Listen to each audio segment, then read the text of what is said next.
Una obra perfecta, el día de hoy es el título y vamos a estar basando nuestra exposición bíblica en la carta de Primera de Pedro, capítulo 2, versículos 9 y 10. Bueno, allí estamos el día de hoy, 2 versículos, pero son maravillosos, hermanos. Yo te invito a que puedas, que esta palabra haga sentido en tu vida. Vamos a estar orando, porque realmente son versículos decidores para lo que somos nosotros y lo que es y cómo debemos andar en el Señor. Vamos a darle lectura en el nombre del Señor. Mas vosotros sois linaje escogido, real sacerdocio, nación santa, pueblo adquirido por Dios, para que anunciéis las virtudes de aquel que os llamó de las tinieblas a su luz admirable.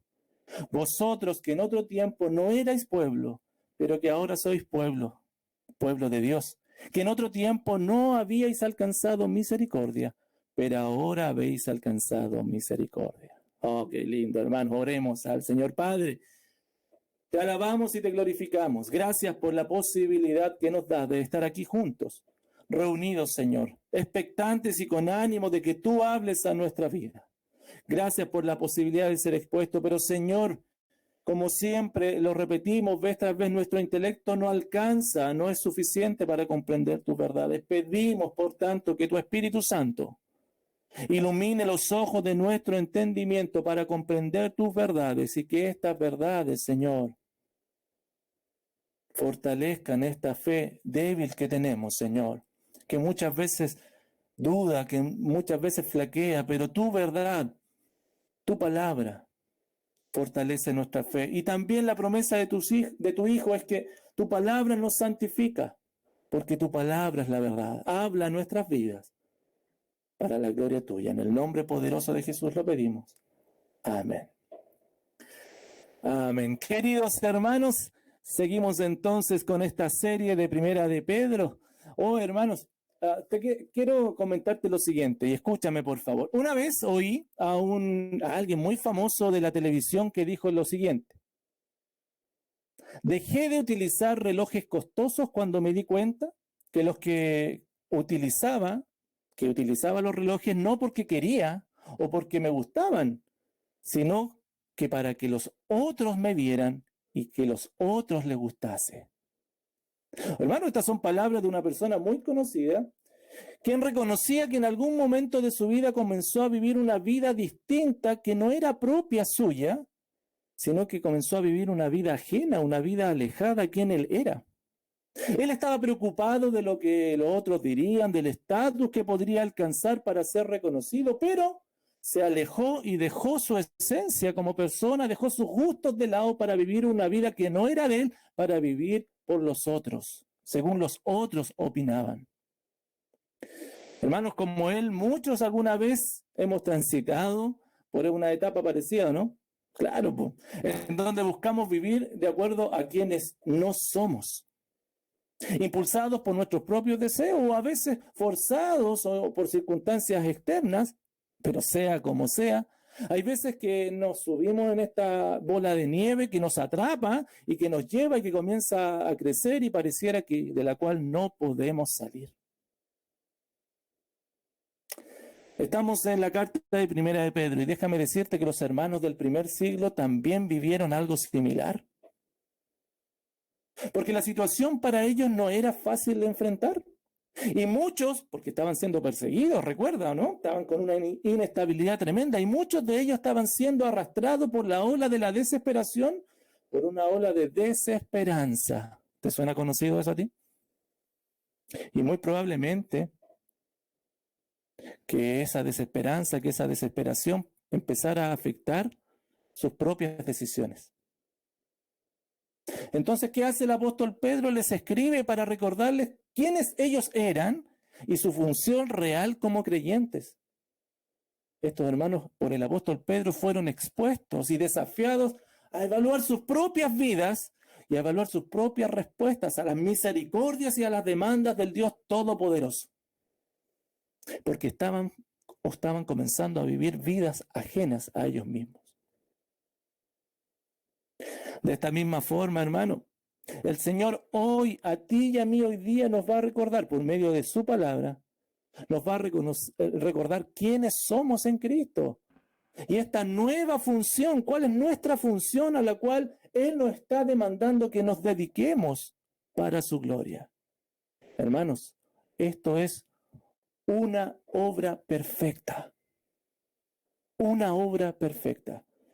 Y el día de hoy quiero que, por favor, recorramos esta exposición bíblica con esta proposición teológica, con este tema central. Aquel que está en Cristo estima la obra de Dios como lo superior en su vida. No hay nada más importante para el creyente que la obra de Dios en él. Y la primera razón es por el lugar que el creyente ha alcanzado. Por el lugar alcanzado, y como podemos ver allí, en el capítulo 2, versículo 9, por favor, anda ya a tus Biblias, comienza diciendo: mas vosotros sois linaje escogido, real sacerdocio, nación santa, pueblo adquirido por Dios. Y hermano, la carta hasta acá, como tú y yo lo hemos visto, ha sido bien clara. Dios ha tenido una gran misericordia de los creyentes y los creyentes responden en obediencia y en servicio a su Dios. Si pudiésemos resumirla a grandes rasgos, así podríamos verlo. Entonces, hermano, el apóstol Pedro a continuación les va a mostrar el resultado de aquellas misericordias y de aquellas demandas. ¿Y qué es lo que esto, las misericordias y las demandas que le había hablado en el capítulo 1, realmente debía significar en sus vidas? Y lo primero que comienza diciéndoles, mira el versículo 9. Mas vosotros sois, ustedes son. Y el apóstol Pedro establece una certeza y una verdad. Esto es lo que ustedes son. Y lo primero que le dice, ustedes son linaje escogido. Hermano, cuando habla y les dice el apóstol Pedro que ellos son linaje escogido, linaje se refiere a que son una familia, son un grupo determinado, y en este caso los creyentes, la iglesia, eso ustedes son una familia. Y lo que Pedro les está diciendo, ustedes ahora son una familia que ha sido escogida, seleccionada por Dios. Son linaje escogido, sin importar su origen, como lo vimos allá en el capítulo 1, versículo 1. Algunos eran judíos, griegos, del Ponto, Galacia, Capadocia, Asia, Bitinia, no importa de dónde fuesen. Ellos habían sido elegidos, como también lo dice el versículo 2, elegidos según la presencia de Dios, Padre, santificación del Espíritu. Ellos eran linaje escogido. Hermanos queridos, los creyentes son nacidos de un linaje en común, que es por supuesto la resurrección de Jesucristo. Y los creyentes han sido escogidos como la piedra escogida y hermosa que es Cristo. Mira la semejanza, mira cómo Pedro sigue hablando, dando este lenguaje y dándole esta similitud de identidad entre Cristo y el creyente. En el versículo 4, lo vimos la semana pasada, ¿te acuerdas? En el mensaje anterior les había dicho que Cristo era la piedra escogida y preciosa para Dios. Es la piedra viva, una piedra preciosa y escogida. Bueno, ahora les dice a los creyentes, ustedes son linaje escogido. Y al parecer, hermano, el apóstol Pedro continúa con un lenguaje muy relacionado con las tradiciones judías, como lo vimos hasta la vez anterior, ¿verdad? Y en este caso, mira lo que está haciendo el apóstol Pedro, porque mira la forma de transmitir la verdad del apóstol Pedro. El mensaje siempre, el apóstol Pedro lo establece respaldándose con la Escritura. Esto es muy importante para que tú y yo en nuestros estudios bíblicos siempre estemos respaldando lo que decimos con la Escritura. El apóstol Pedro cita ahora lo que dice allá Isaías 43:20. Isaías 43:20. Porque daré aguas en el desierto, ríos en la soledad, para que beba mi pueblo, mi escogido. Mira cómo el apóstol Pedro continúa en este mensaje que era para Israel y que ahora el Señor lo ha designado para la iglesia. Porque Israel, hermanos, fue escogido por Dios para una labor fundamental, como vamos a ver más tarde, la cual tenía relación con dar a conocer a Dios ante las naciones. Ahora, los creyentes son llamados escogidos. Y escúchame, por favor, porque lamentablemente en el primer siglo, muy parecido a lo que sucede ahora, pero en el primer siglo con mucho más notoriedad, los creyentes, el hecho de que ellos fuesen escogidos, que fuesen de un nuevo linaje, de una nueva familia, de una nueva raza, entre toda esa humanidad del primer siglo, fue precisamente esto, uno de los puntos por los cuales estos, nuestros hermanos, fueron criticados y perseguidos en una sociedad pagana ya en medio del siglo I. Porque, hermanos, esta concepción de los cristianos como un linaje escogido, distinto, trajo la acusación de que los creyentes en Cristo odiaban a la humanidad. Los creyentes cristianos fueron tratados como antisociales.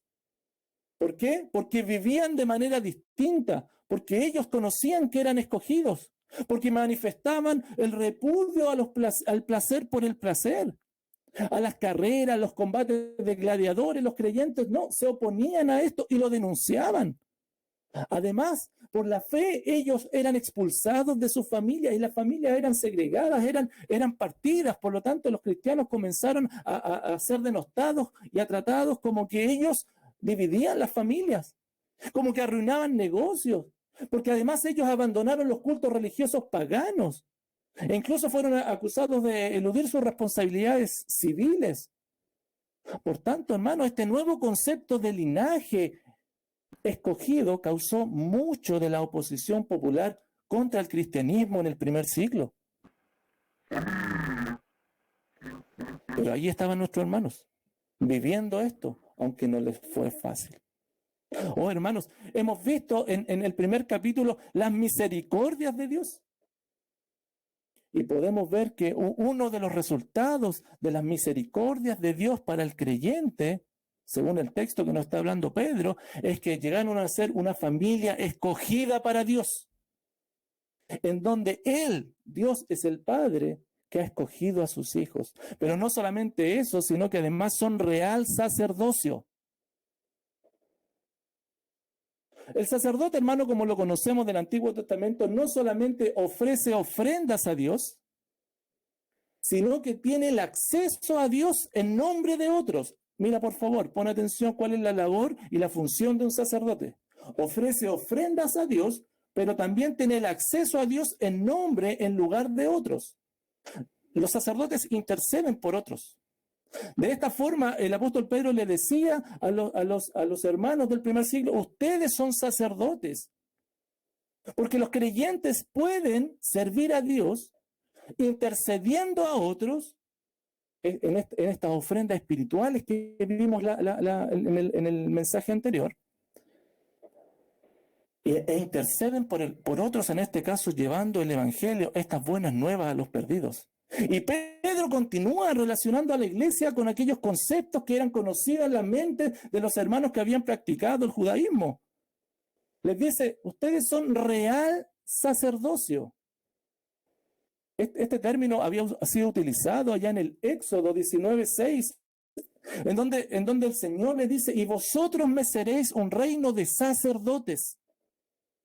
Mira, Dios le había hablado al pueblo, diciéndole ustedes, al pueblo de Israel, y ahora Pedro lo traslada esto a la iglesia. Real sacerdocio, hermano, es un sacerdocio real, y no en el sentido real de ser certero, cierto, sino que en el sentido de realeza. Son un sacerdocio que pertenece a la realeza. Eso es lo que Pedro le está diciendo. Hermano, escúchame, en Cristo todos los cristianos tienen la oportunidad de entrar al reino de Dios, y por la elección de Dios todos llegan a ser parte del reino cumpliendo la función de sacerdotes. Y esto es para todos los creyentes, para todos los cristianos. Todos los creyentes, todos los que han abrazado la fe del evangelio somos sacerdotes para Dios. Y ojo, que esto no es algo que va a ser en el futuro, sino que es algo ya presente. Y a mí me gusta mucho esto y ojalá que pueda transmitírtelo, hermano, pero en el antiguo pacto, Dios se reveló concretamente a Israel. ¿De qué forma? En términos religiosos, con un templo y los sacerdotes que eran de la tribu de Leví. ¿Te acuerdas que vivían en medio del pueblo ejerciendo su función de sacerdotes? Eso sucedió en el antiguo pacto. Hoy, en este tiempo, ya no existe el templo, la estructura de templo como construcción, pero sí una casa espiritual. ¿Te acuerdas que lo vimos la vez anterior? Hoy existe una casa espiritual, la iglesia. Y los creyentes, escúchame por favor, tú y yo somos aquellos sacerdotes que viven en medio de una sociedad ejerciendo la función de ofrecer sacrificios espirituales e intercediendo por los demás. Mira por favor lo que Pedro le está diciendo. Ustedes tienen la labor sacerdotal de ofrecer, de andar en medio de una sociedad ofreciendo en esta casa espiritual llamada iglesia sacrificios espirituales e intercediendo por los demás. Por tanto, hermano, escúchame, los creyentes sirven a Dios llevando ofrendas espirituales a través de la obediencia y el servicio, tal como la Escritura lo describen. Y Pedro ahora entonces les comunica a los hermanos, ¿qué cosa? La importancia que ellos tienen, quiénes son y cuál es su función en medio de una sociedad. En el mundo del primer siglo, entonces su función no debía ser menoscabada, ni ellos debían menoscabar su propia función, ni tampoco ellos mismos debían despreciarla. Claro, porque ellos se veían perseguidos. Los hermanos del primer siglo veían que no tenían estabilidad en nada, que habían renunciado a todo, pero Pedro le está diciendo, recuerden quiénes son ustedes. Además de real sacerdocio, le dice que son nación santa. Hermanos, ser una nación santa es algo especial, porque quiere decir que los creyentes pertenecen a Dios de una forma que otros, los inconversos, no pertenecen. En los versículos 15 y 16 del capítulo 1, por favor, mira lo que dice allí. Dios les establece la demanda a que los creyentes sean santos en toda su manera de vivir. ¿Te acuerdas? Esto iba a evidenciar que eran hijos de Dios. Ser santos evidenciaría que son hijos de Dios. Sería visible su calidad de vida y daría testimonio de que son hijos de Dios. Me gusta mucho, hermano, porque hasta acá los adjetivos que real, santo y escogido, bueno, describen la naturaleza de la relación del creyente, del cristiano, con su Padre, a través de Jesucristo. Escogidos, reales, santos. Pero no solamente eso, sino que además les dice que son pueblo adquirido por Dios. Oh, hermano, la iglesia es el pueblo que Él compró, que Cristo compró con su propia sangre. Es un pueblo de especial posesión. Eso es lo que quiere decir adquirido por Dios, de una posesión especial. Ahí mismo en Éxodo, en el capítulo 19, pero ahora en un versículo anterior, en el 5, dice, ahora pues, si diereis oído a mi voz y guardareis mi pacto, vosotros seréis mi especial tesoro sobre todos los pueblos de la tierra, todos, porque mía es toda la tierra. Pueblo adquirido por Dios, el pueblo especial que son los creyentes, propio de Dios. Por supuesto, refiriéndose a la iglesia, como lo dice allá Tito en el 2:14, quien se dio a sí mismo por nosotros para redimirnos de toda iniquidad y purificar para sí mismo un pueblo propio, celoso de buenas obras. Hermanos, entonces de alguna forma podríamos decir que las características anteriores, linaje escogido, real sacerdocio y nación santa, Dios constituye a los creyentes de esa forma porque tenía como fin crear un pueblo especial, un pueblo adquirido para Él, quienes les iban a dar a conocer y quienes también iban a conocer de su poder, de su gracia y de su compasión. Oh, hermanos, mira lo que Pedro le está diciendo a estos hermanos que muchas veces comenzaron a mirarse menos o que se desenfocaron y Pedro les vuelve a decir, esto es lo que ustedes y quienes ustedes son. Porque los creyentes, hermanos, hemos recibido un nuevo lugar, una nueva posición, un nuevo estatus. Y este nuevo lugar como hijos de Dios grafica claramente y realmente esta condición exclusiva que tú y yo tenemos. Oh, hermanos, estas palabras tienen que ser de tanto aliento para ti y para mí. Porque este nuevo lugar que hoy nosotros disfrutamos es muestra del resultado de esas grandes misericordias que vimos en el capítulo 1, que son grandes y que son constantes de parte de nuestro Dios. Entonces, las misericordias de Dios tienen una culminación en esta nueva posición que Él nos ha dado. Hermanos, linaje escogido. Hermano, tú y yo fuimos escogidos por Dios como parte de la familia especial de Él, elegidos por el Creador del universo para ser parte de su reino. Y por supuesto debemos evaluar y considerar esto, porque vivir como escogidos nos traerá rechazo, igual que a los hermanos del primer siglo, de parte de una sociedad que no nos quiere, que no quiere que nosotros seamos distintos y que rechacemos lo que ellos hacen. Debemos entenderlo así. No pretendamos caer bien cuando nosotros proclamamos verdades absolutas de Dios y el mundo, la sociedad en que vivimos, vive a través de verdades relativas. Nos vamos a chocar siempre, porque somos linaje escogido y vivamos de esta forma. Pero también el Señor nos ha hecho real sacerdocio. Este lugar donde Dios nos ha puesto. Hermano, servir al Creador del universo, poder llevar ofrendas aceptables delante del Señor. ¿Hay algún lugar o alguna función más alta que esta a la que tú y yo podamos aspirar? ¿Verdad? Piensa en tu día a día, en todas las cosas que tú te estás dedicando. ¿Hay algo más importante que ofrecer sacrificios espirituales al Dios vivo? Sacerdotes, servidores del Dios de los cielos. Evalúa entonces, hermano, cuál es tu desempeño de acuerdo a quién eres, a esta misión que Dios te ha dado. ¿Estás a la altura hoy día? ¿Tu vida se caracteriza por el servicio a Dios constante como un sacerdote de Él?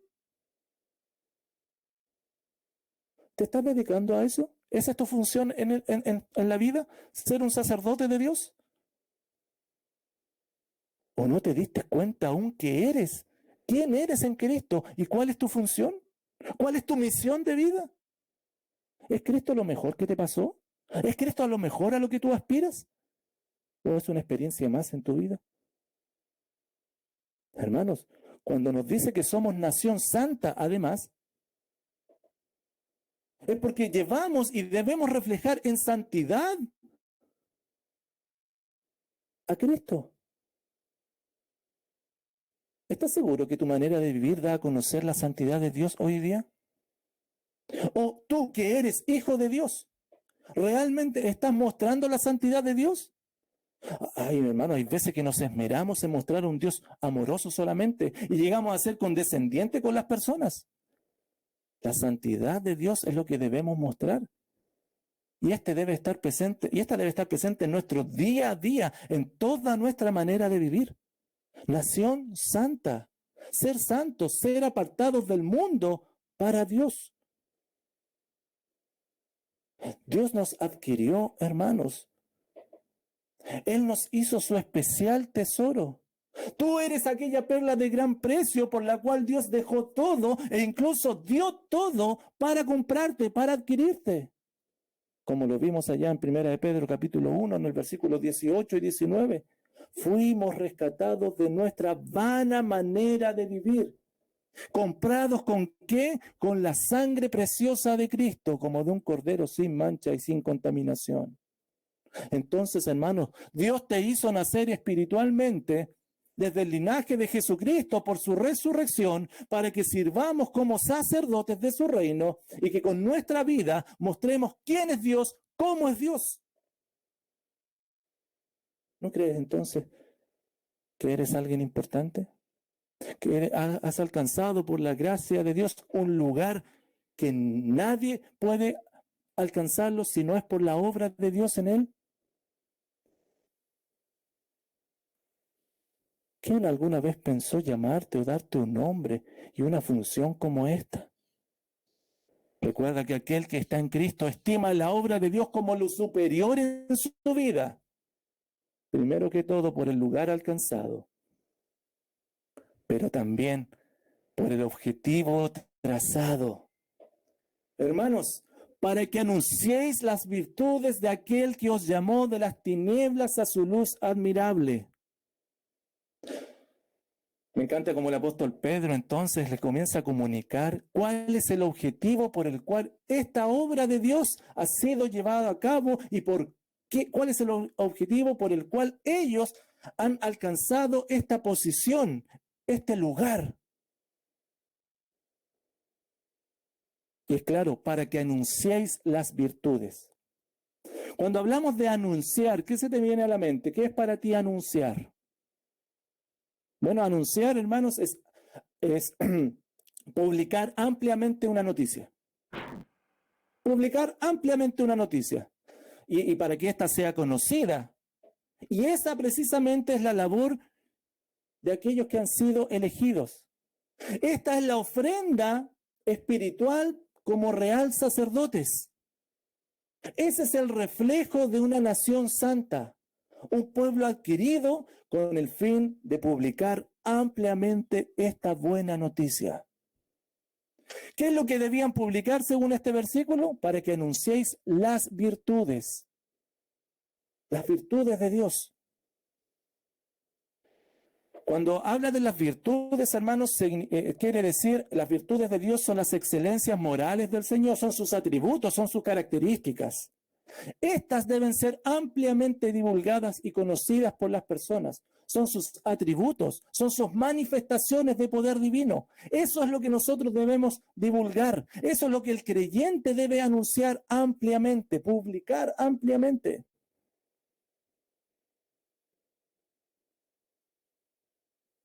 Por tanto, hermano, este versículo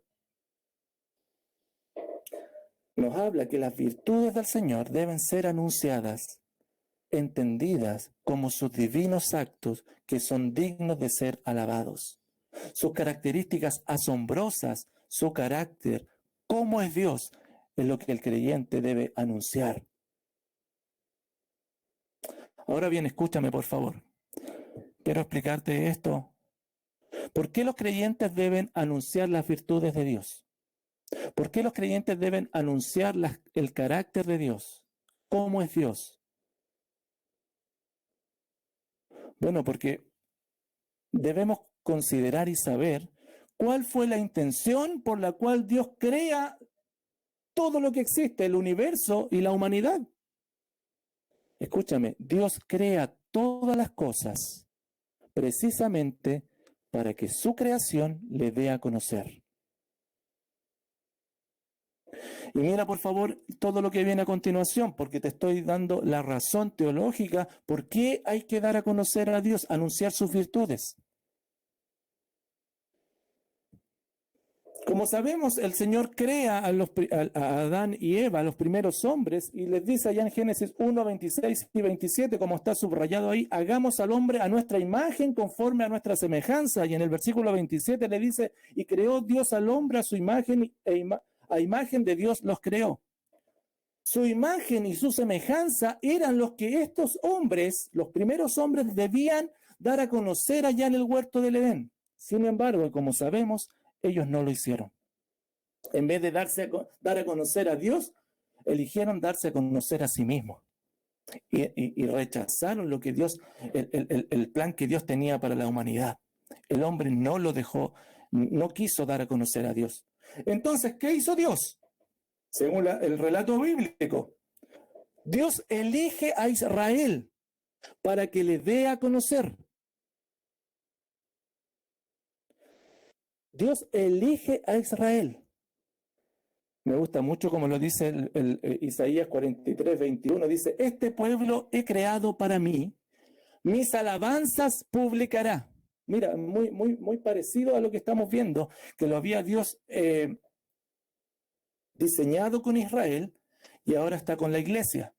Pero Dios, luego de que el hombre en el huerto de Edén no publicara, no diera a conocer su imagen y semejanza, Dios elige a Israel para esto.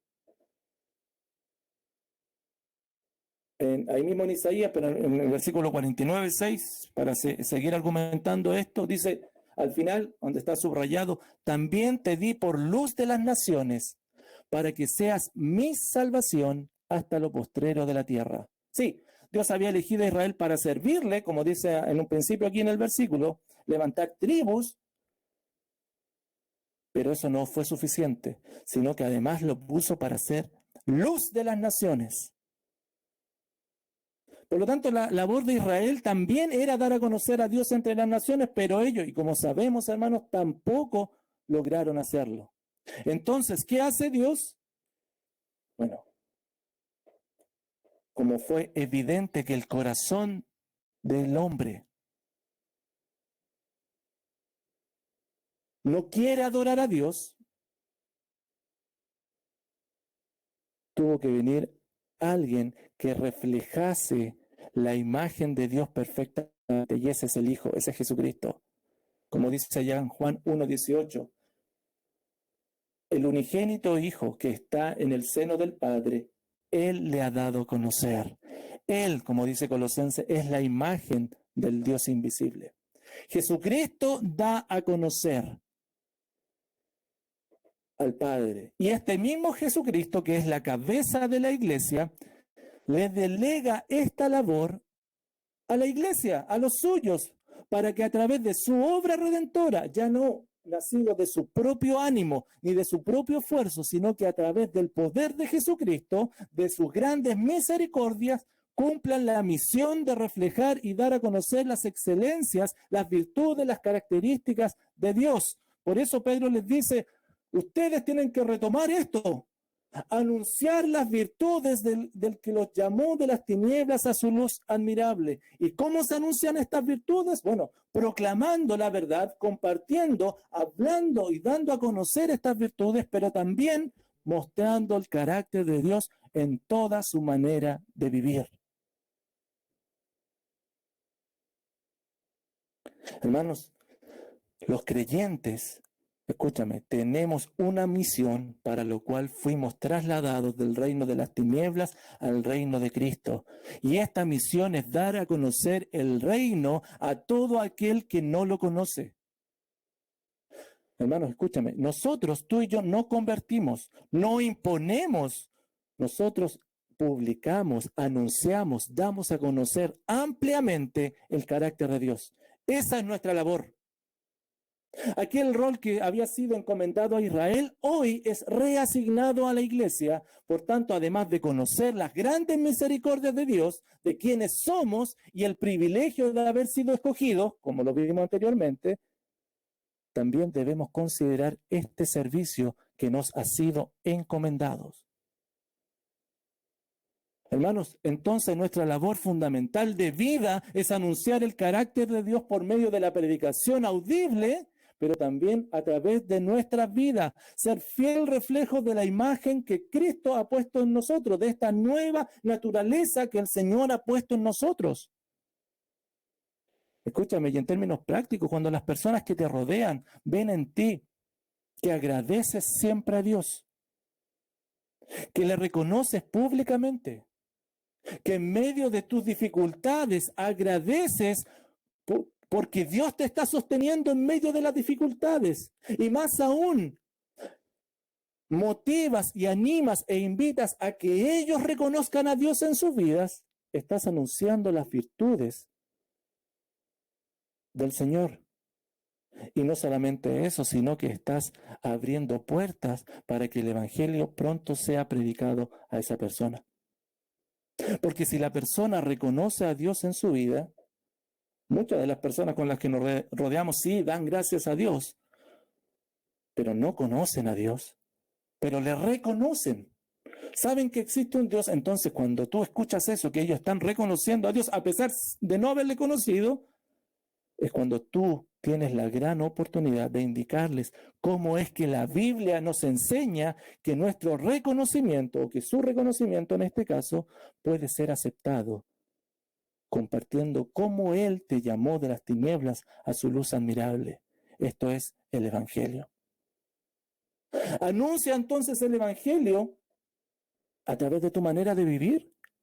Los que te rodean en tu hogar, por ejemplo, tus hijos, tu esposa, deben ver las virtudes, las características, las excelencias de Dios en ti. Deben ver cómo Dios es a través tuyo. ¿Cómo andas en eso, hermano? Hermana, ¿cómo estás en eso? Cuando tu esposa te ve, cuando tus hijos te ven, ¿ven el carácter de Dios? Por eso, hermano, el Señor Jesucristo, con mucho énfasis, dice allí en Mateo 5:16, así alumbre vuestra luz delante de los hombres, para que vean vuestras buenas obras y glorifiquen a vuestro Padre que está en los cielos. Sí, hermano, por supuesto. Esta es una labor ardua.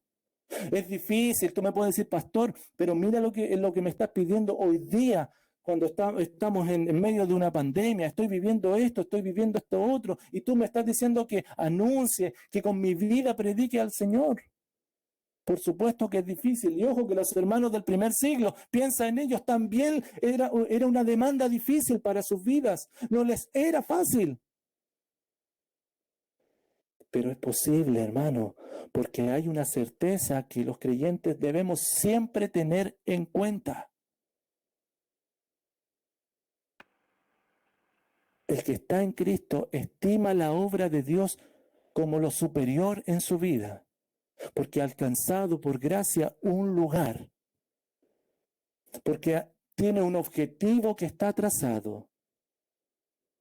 Y finalmente, hermanos, ha vivido un proceso en Cristo. Hermanos,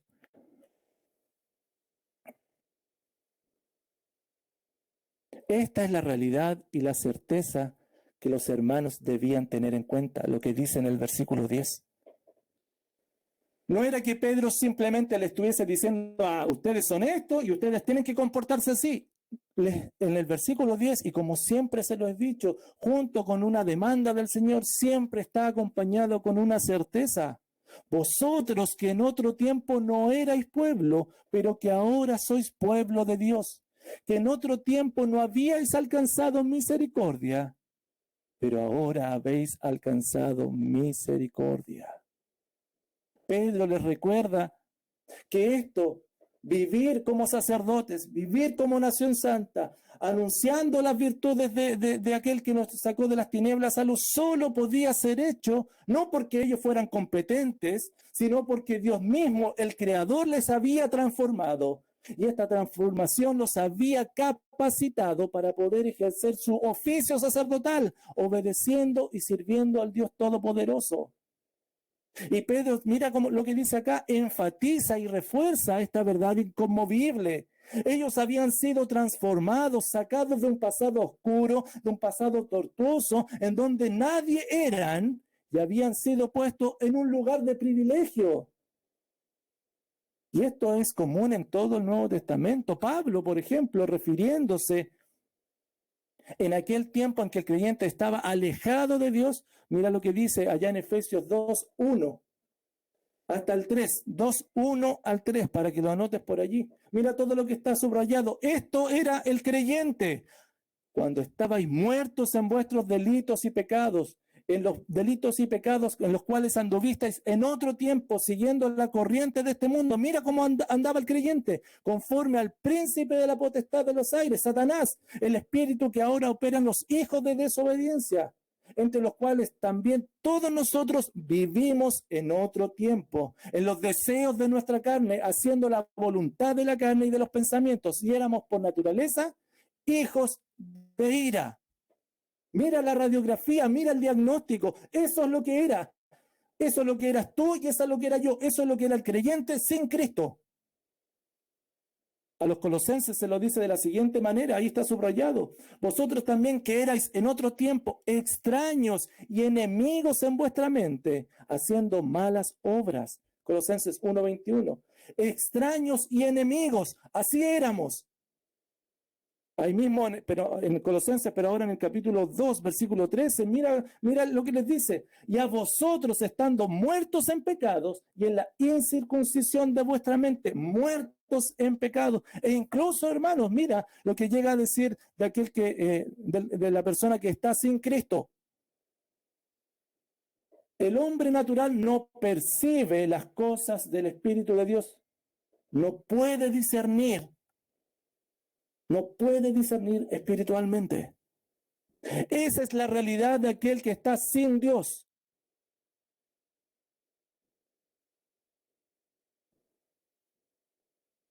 Sin embargo, hermano, el cambio fue absoluto. Oh, gloria a Dios por esto. Mira la certeza, porque habiendo vivido de esta forma, Dios solo por compasión, por misericordia, nos dice este versículo 10, quiso reconciliarse con el ser humano y propició todo para volver a restaurar lo que en un principio había entregado a su creación, vida.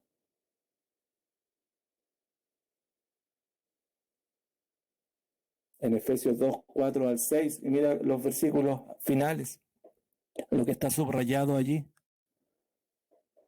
Nos dio vida juntamente con Cristo, por gracia sois salvos, y juntamente con Él nos resucitó. Mira lo que sucedió, mira lo que hizo el Señor. Y asimismo nos hizo sentar en los lugares celestiales con Cristo Jesús. Mira el cambio radical, el cambio enorme de estando muertos nos dio vida, y no solamente nos dio vida, sino que nos resucitó y nos hizo sentar en los lugares celestiales. ¿Con quién? Con Cristo. Allí es donde tú y yo estamos hoy. Por eso te digo que es posible que tú y yo hoy podamos servir en obediencia, en servicio a nuestro Dios, que podamos llevar a cabo nuestra función de ser nación santa, real sacerdocio, de anunciar las virtudes de aquel, porque no es nuestra competencia, sino lo que Él ha hecho por nosotros. Ahí mismo en Colosenses 2:13 les dije delante la primera parte, pero mira el cambio radical. Estando muertos en pecados y en la circuncisión de vuestra carne, os dio vida juntamente con Él, perdonando todos los pecados. Nos perdonó todos los pecados. En el versículo 1:13 nos dice, el cual nos ha librado de la potestad de las tinieblas. Mira lo que hizo Él con nosotros. Nos libró cuando estábamos sumidos, esclavos en las tinieblas, en oscuridad, y nos trasladó, esto nos dice el versículo 13, al reino de su amado Hijo, en quien tenemos redención por su sangre, el perdón de los pecados. Por eso el Señor Jesucristo amorosamente se refiere a sus hijos, a los que han abrazado la fe del Evangelio, llamándole y diciéndole, mis ovejas oyen mi voz, y yo las conozco y me siguen, y yo les doy vida eterna, y no perecerán jamás, ni nadie las arrebatará de mi mano. Por lo tanto, hermano, esa es la realidad del creyente. Por tanto, por eso el apóstol Pedro lo que hace es reforzar, es animar, es consolar la vida de estos cristianos del primer siglo, que muchos estaban siendo aminorados por las circunstancias, presos de sus propias emociones y de sus propios ánimos. Ellos tendían a olvidar quiénes eran para Dios y para qué era para lo cual Dios los había transformado. Hermanos, no podemos nosotros, tú y yo, bajo ninguna circunstancia, permitirnos olvidar primero quiénes éramos y cuáles era nuestra vida pasada, que en realidad, si te das cuenta, no era vida. Menos podemos intentar volver a ella y no podemos desconocer de dónde, por esa razón, de dónde fuimos rescatados. Efesios 2:12 nos dice, en aquel tiempo estabais sin Cristo, alejados de la ciudadanía de Israel, ajenos de los pactos de las promesas, sin esperanza y sin Dios en el mundo. Por lo tanto, no te olvides de dónde Dios te sacó. pero de la misma forma y con más énfasis aún, no debemos olvidar quién hoy somos en Cristo.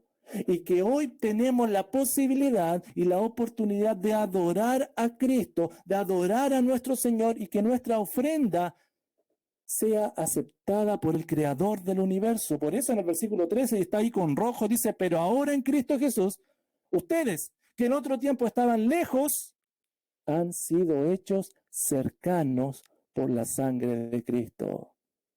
Y como dice aquí el versículo 10, que estamos leyendo en 1 de Pedro 2:10, ¿cuál fue su motivación? Él nos hizo alcanzar misericordia. Solo su compasión, solo su amor por ti y por mí lo hace posible. Oh, hermanos, ¿qué te produce recordar esta verdad? Esto de haber sido transformado, que Él te dio vida, una unión eterna con el Padre, que hoy vives es una realidad en Cristo y que ésta no cambiará. ¿Qué produce en ti?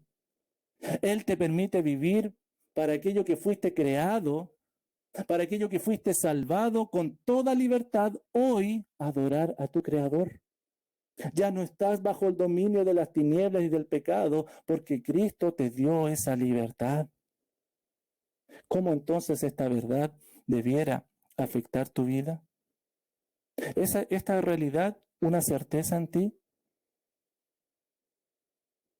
Vive entonces para lo cual fuiste salvado. ¿Cómo vas a comenzar a responder a las demandas de tu Señor? Bueno, no mires tus propias fuerzas. Reconoce y considera que Él te ha hecho su pueblo, te hizo suyo por gracia, y que por su amor alcanzaste misericordia. Concluyo con lo siguiente, querido hermano, querida hermana. Cuánta gratitud nos debe brotar al saber que la culminación de sus misericordias, que listamos allá en el capítulo 1, fue darnos este nuevo lugar. Un lugar que no tiene comparación, escogidos, sacerdotes, nación santa, posesión especial suya. Es necesario entonces que evaluemos nuestro proceder hacia Dios. Si eres hijo, vive para tu Padre. Si eres nación santa, vive entonces apartado para Dios. Si eres sacerdote del Rey, ofrece sacrificios espirituales para tu Señor. Si eres su especial tesoro, vive anunciando las virtudes de este tu Dios. Hermano, que las circunstancias no se superpongan y te distraigan de reconocer el resultado de la obra de Dios en tu vida. Porque quién eres determina cómo vives. Y recuerda que si puedes vivirlo, es solo por su compasión, es solo por su gracia. Y a pesar de las circunstancias que nos suceden, sepamos quién está con nosotros. Y que Cristo mismo está sosteniéndole para que por medio de sus fuerzas demos testimonio de Él. Tú y yo demos testimonio de Él a toda persona. Anunciemos sus virtudes, como el apóstol Pablo lo decía. Mira el apóstol Pablo, estando en la cárcel, viejito, ya todos lo habían abandonado, estaba solo. Pero mira lo que llega a decir allá en 2 de Timoteo capítulo 4, versículos 17 y 18. Pero el Señor estuvo a mi lado y me dio fuerzas para que por mí fuese cumplida la predicación y que todos los gentiles oyesen. Y así fui librado de la boca del león. Y el Señor me librará de toda obra mala y me preservará para su reino celestial. La obra siempre es del Señor. El Señor está a nuestro lado. Él nos da fuerza. ¿Para qué? Para predicar a los gentiles, para predicar incluso a nuestros hermanos que Él vive y que sus virtudes son dignas de alabanza. El Señor nos librará. Y como cierra ahí el apóstol Pablo, nosotros al final de nuestros días, y hoy día mismo podamos decir: a Él sea la gloria por los siglos de los siglos. Amén. No te olvides, querido hermano, querida hermana, que aquel que está en Cristo estima la obra de Dios como lo superior en su vida, por el lugar que ha alcanzado, por el objetivo trazado y por el proceso que ha vivido. Amén. Te invito a que juntos podamos orar a nuestro buen Dios. Padre, te alabamos y te agradecemos por tu palabra.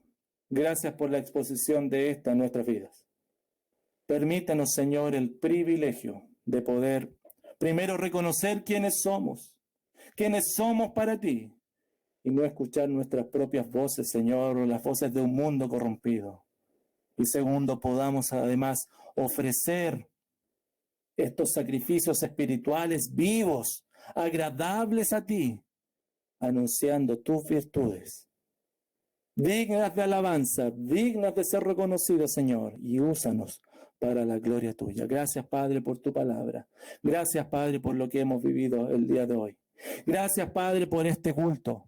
Gracias porque juntos hemos podido ser fortalecidos a través de las oraciones, a través de las alabanzas y a través de la exposición bíblica. Gracias por tu iglesia. Sigue fortaleciéndonos, no para nuestro bienestar, sino para la gloria tuya, en donde nuestro bienestar supremo está, adorándote a ti, que eres digno de ser reconocido. Permítenos, Señor, ese privilegio. Oramos en el nombre poderoso de Jesús. Amén.